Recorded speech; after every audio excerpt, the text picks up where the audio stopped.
Cette courbe montre l'évolution de l'intensité d'un feu. À partir de l'inflammation et pendant la première phase, le feu peut rester très faible pendant une longue durée.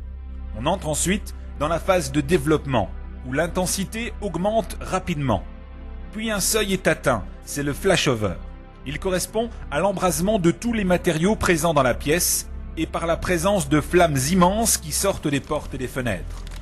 C'est l'étape critique du feu, celle où l'ensemble des gaz combustibles présents dans les fumées s'embrasent. Ensuite, le feu se développe encore un peu jusqu'à ce qu'il ne puisse plus s'accroître. Il s'agit de la phase de pleine intensité.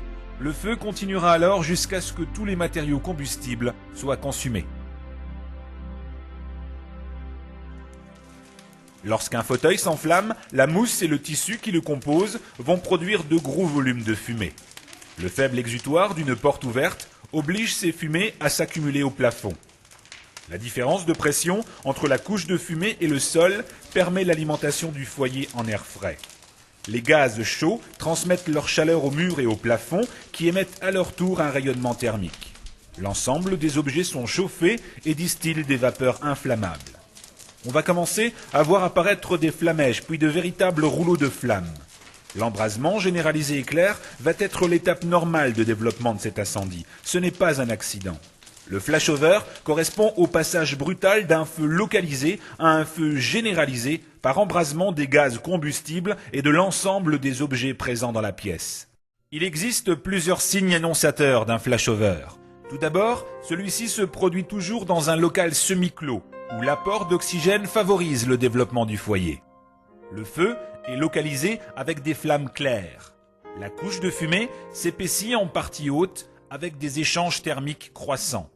L'espace de vie se trouve au ras du sol. La quantité d'air frais entrant dans le volume permet au feu de produire de plus en plus de gaz combustible qui n'arrivent pas à s'échapper. À travers les fumées, on commence à percevoir des flamèches, des rouleaux de flammes, signe que l'embrasement généralisé éclair est imminent. Le repli est plus que nécessaire. Une personne exposée au flashover en sort rarement indemne. L'attitude défensive face à un risque d'embrasement généralisé éclair est le repli de tous les binômes engagés. Le COS est informé de la situation. Les moyens hydrauliques seront doublés afin de poursuivre l'extinction.